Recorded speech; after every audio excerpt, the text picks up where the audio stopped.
اگر کہیں پر حمزہ کے اوپر زبر ہے، زیر ہے، پیش ہے، تو اس کو ہم تو ڈائریکٹلی پڑھ سکتے ہیں، جیسے الحمدللہ رب العالمین، اللہ اکبر، ٹھیک ہے نا، الآن وغیرہ وغیرہ، تو ہم پڑھ سکتے ہیں. لیکن جب آپ کا حمزہ سکون کے ساتھ ہو تو یہ خالی نہیں پڑھا جائے گا، بلکہ اس سے پہلے آپ نے کوئی متحرک لانا پڑے گا. اچھا، اب اس کا تلفظ کیسے ہوگا؟ سب سے پہلے اس کو دیکھ لیجئے. سورہ فیل آپ کو یاد ہوگی. سورہ فیل ہماری سورہ نمبر 105 ہے، اور آیت نمبر 5 پہ جب آپ پہنچتے ہیں، یعنی آخری والی آیت پر، آپ پڑھتے ہیں اعوذ باللہ من الشیطان الرجیم فجعلہم کعصف مأکول. تو آپ کیا پڑھتے ہیں؟ آپ پڑھتے ہیں ایسے، مأکول. ٹھیک، اصل میں کیا ہے، یہاں پر آپ دیکھ سکتے ہیں کہ وہاں پر یہ جو الف ہے نا، اس کے اوپر سکون ہے. کیا ہے؟ سکون ہے. تو یہ ہمارا حمزہ قطعی کہلاتا ہے. تو اس کے پڑھنے میں کیا ہوتا ہے؟ ہلکا سا جھٹکا ہوتا ہے، یعنی ایک جرک ہوتی ہے اس کے اندر. تو ہم پڑھتے ہیں مأکول. تو ہم یہاں پر یہ میم زبر ما کو نہیں پڑھ رہے ہوتے، یعنی میم حمزہ زبر ما کو پڑھ رہے ہوتے ہیں. کلیئر ہوگی بات؟ ہاں. تو ہم پڑھتے ہیں مأکول، مأکول، مأکول. اسی طریقے سے آپ یہ ساری چیزیں قرآن کے اندر دیکھیں گے، یہ تینوں استعمال ہوئے ہیں. اب یہ جو واو ہے نا، اس واو کے اوپر چھوٹا سا حمزہ بنا ہوتا ہے، اس کے اوپر سکون ہوتی ہے. یہ مثالیں بھی آپ کو سورہ بقرہ کے اندر ملے گی جب آپ شروع سے ہی جو ہے نا اس کو پڑھیں گے. فار ایگزامپل سب سے پہلے ہم اس حمزہ کو دیکھ لیتے ہیں. سورہ بقرہ کی آیت نمبر 67 میں ہے اعوذ باللہ من الشیطان الرجیم وَإِذْ قَالَ مُوسَى لِقَوْمِهِ إِنَّ اللَّهَ يَأْمُرُكُمْ، إِنَّ اللَّهَ يَأْمُرُكُمْ. وہاں پر ہے ایسے یأمرکم. یہ غور سے دیکھیے کیا ہے، یہ جو یہاں پر آپ الف دیکھ رہے ہیں نا، اس کے اوپر حمزہ بنا ہوتا ہے، اس کے اوپر سکون ہے. اور آپ دیکھیں گے سورہ بقرہ کی آیت نمبر 67 میں وَإِذْ قَالَ مُوسَى لِقَوْمِهِ إِنَّ اللَّهَ يَأْمُرُكُمْ أَن تَذْبَحُوا بَقَرَةً. تو یأمرکم ہم وہاں پر بھی جھٹکے کے ساتھ پڑھتے ہیں، یأمرکم، یأمرکم، یأمرکم. اور کسی بھی حرف کا مخرج پتہ کرنے کے لیے آپ نے کیا کرنا ہوتا ہے؟ اس سے پہلے آپ نے کوئی متحرک لانا ہوتا ہے. تو ہم یہاں پر پڑھ رہے ہیں یا تو آخر میں کی آواز کہاں نکل رہی ہے؟ حلق کے نچلے والے حصے سے. بات یہاں تک کلیئر ہوگی. اچھا، اس کے بعد یہ جو واو ہے نا، اس واو کے اوپر کیا ہے؟ اس واو کے اوپر چھوٹا سا حمزہ ہے، یعنی واو اس کی کرسی ہے، واو اس کی کرسی ہے.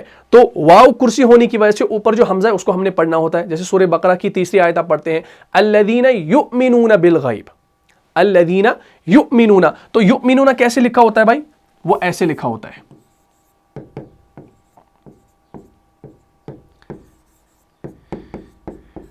یؤمنون. اب آپ دھیان رکھیے، یہاں پر یہ جو واو ہے نا، اس واو کے اوپر حمزہ ہے، اس کے اوپر سکون ہے، یعنی یہ ہمارا حمزہ ساکنہ ہے. ہم نے اس واو کو نہیں پڑھنا ہوتا، بلکہ اس کے اوپر کے حمزہ کو پڑھنا ہوتا ہے. تو ہم پڑھتے ہیں یؤمنون، یا حمزہ پیش یو. ہم نہیں پڑھتے یا واو پیش یو، الذین یؤمنون، یؤمنون ہی ہم پڑھتے. ہم کیا پڑھتے ہیں؟ یؤمنون، یؤمنون. تو جھٹکا دے کر اس کو ہم پڑھتے ہیں. بات یہاں تک کلیئر ہوگی. تو یہ ہمارا کیا ہو گیا؟ واو حمزہ ساکنہ. بات کلیئر ہوگی، یعنی واو اس کی کرسی ہے. اچھا، اسی طریقے سے آپ سورہ بقرہ کے اندر ہی آگے چل کے دیکھیں گے آیت نمبر 8 کے اندر وَمِنَ النَّاسِ مَن يَقُولُ آمَنَّا بِاللَّهِ وَبِالْيَوْمِ الْآخِرِ وَمَا هُمْ بِمُؤْمِنِينَ. تو وہاں پر بِمُؤْمِنِينَ ہے، کیسے؟ ایسے بِمُؤْمِنِينَ. تو یہاں پر بھی واو کے اوپر حمزہ ہے، اس کے اوپر سکون ہے. تو اس کو ہم کیسے پڑھتے ہیں؟ مو جھٹکا دے کر پڑھتے ہیں. بات یہاں تک کلیئر ہوگی. تو یہ ہمارا کیا تھا؟ یہ ہمارا اقصی حلق سے نکلنے والا حمزہ تھا، اور حمزہ ساکنہ تھا. بات یہاں تک کلیئر ہوگی. چلے، اس کے بعد ہمارا جو دوسرا حرف ہے جو اقصی حلق سے ہی ادا ہوتا ہے، وہ ہے ہا. کیا ہے؟ ہا. ہا جو ہے نا، یہ بھی کہاں سے ادا ہوتا ہے؟ نچلے والے حلق سے ہی. فار ایگزامپل ہا. اب اس میں کیا ہوتا ہے؟ اس میں ہمارا جو یہ سینہ ہے نا، یہ تھوڑا سا وائبریٹ کرنے لگتا ہے. ٹھیک، تو ہم اگر ایسے لکھیں گے حمزہ ہا زبر اہ، حمزہ ہا زیر اہ، حمزہ ہا پیش اوہ. ٹھیک ہے جی. تو ہم کیا پڑھتے ہیں؟ اہ، اہ، اوہ. تو ہا میں کیا ہونا چاہیے؟ تھوڑا سا وائبریٹ ہونا چاہیے. جیسے ذہب، ذہب، یہدی، یہدی. تو کسی بھی حرف کا مخرج پتہ کرنے کے لیے آپ نے کیا کرنا ہوتا ہے؟ فار ایگزامپل آپ نے ہا کا مخرج پتہ کرنا ہے. میں آپ کو طریقہ بتا رہا ہوں مخرج کیسے آپ پتہ کریں گے. آپ کو ہا کا مخرج پتہ کرنا ہے تو آپ نے کیا کرنا ہے؟ اس کو آپ نے سکون دینا ہے، اور اس سے پہلے آپ نے حمزہ کے اوپر زبر دے دینی ہے، یا پیش دے دو یا زیر دے دو، تو اس کا مخرج آپ کو پتہ چلے گا. جیسے حمزہ ہا زبر اہ، جہاں پر آپ کی آواز سٹاپ ہو رہی ہے نا وہاں پہ آپ کے ہا کا مخرج ہے. آہ، اہ، اوہ. تو ہم کیا پڑھتے ہیں؟ اہدنا، اہدنا الصراط المستقیم. بات یہاں تک کلیئر ہوگی؟ تو یہ میں نے آپ کو ایک طریقہ بتا دیا تھا کسی بھی حرف کا مخرج معلوم کرنے کے لیے اس حرف سے پہلے آپ نے کیا لانا ہوتا ہے؟ متحرک لانا ہوتا ہے. تو جہاں آپ کی آواز رکے گی یعنی جہاں آپ وقف کریں گے تو وہاں اس حرف کا مخرج ہوگا. آہ، اہ، اوہ. بات یہاں تک کلیئر ہوگی؟ تو قرآن کے اندر جب آپ یہ چیزیں دیکھیں گے تو انشاءاللہ بات آپ کو کلیئر ہو جائے گی. تو میں نے اب آپ کو اقصی حلق کی جو ہے نا یہ ایک ڈیفینیشن بھی لکھوائی اور میں نے آپ کو حمزہ اور ہا کے نکلنے کا جو ہے نا وہ اس کی ادائیگی بھی میں نے آپ کو بتا دی کہ یہ نکلتا کہاں سے اور کیسے نکالنا ہے. بات یہاں تک کلیئر ہوگی؟ تو آپ کیا پڑھیں گے حمزہ کو؟ ا، اے، او. جیسے مأکول، یؤمنون، تؤمنون، یأمرکم، یأمرکم بمؤمنین. ا ا ا ا ا. لیکن خیال یہ رکھنا ہے کہ حمزہ کو آپ نے عین جیسا نہیں پڑھنا ہے، کیونکہ اس میں کیا ہوتا ہے نا کہ حمزہ اور عین جو ہے نا یہ کبھی کبھی جو ہے نا خلط ملط ہو جاتے ہیں، یعنی ایک جیسے لگتے ہیں. آپ کہیں پڑھیں گے الحمدللہ رب العالمین عین سے، لیکن آپ پڑھیں گے الحمدللہ رب العالمین. تو عالمین اور عالمین ان دونوں میں فرق کرنا ہے. اگر فرق نہیں کیا تو آپ تلفظ غلط کر بیٹھیں گے. تو اس لیے آپ نے دھیان رکھنا ہے کہ حمزہ کی جو آواز ہوتی ہے نا وہ بالکل سٹریٹ ہوتی ہے، آ آ آ ایسے. لیکن عین کی آ آ آ وہ سکویزنس جو ساؤنڈ ہوتا ہے نا، یعنی سکویز کرتے ہیں ہم کسی چیز کو، ٹھیک ہے، نچوڑتے ہیں، ویسا ساؤنڈ ہوتا ہے. تو یہ اقصی حلق کے بارے میں کچھ باتیں آ گئی انشاءاللہ. تو امید کرتا ہوں آپ نے آج حمزہ اور ہا کے مخرج کو جانا ہوگا. اب آپ نے خوب اس کی مشق کرنی ہے. مشق کرنے کے بعد انشاءاللہ آپ ہماری جو ہے انسٹاگرام پہ ہمیں وائس نوٹ بھیج سکتے ہیں، یا انشاءاللہ ٹیلی گرام چینل پہ بھی آپ ہمیں وائس نوٹ بھیج سکتے ہیں، جو ہماری دوسری چینل ہے چیٹ والی، اس میں انشاءاللہ آپ اپنا آڈیو ہمیں سینڈ کر سکتے ہیں. تو مجھے امید ہے آپ کو یہ کلاس اچھے طریقے سے سمجھ میں آ گئی ہوگی. اگر آپ کو اس کلاس سے فائدہ ہوا ہے تو اپنے دینی بھائیوں اور بہنوں میں اس کو لازماً شیئر کر دیجئے. ملتا ہوں انشاءاللہ نیکسٹ ایپیسوڈ میں. تب تک کے لیے آپ خوش رہیں، سلامت رہیں، امن و حفاظت میں رہیں. السلام علیکم ورحمۃ اللہ وبرکاتہ. جان جان سے بھی پیارا ہے، جان جان سے بھی پیارا ہے، رہنما مصطفیٰ ہمارا ہے، رہنما.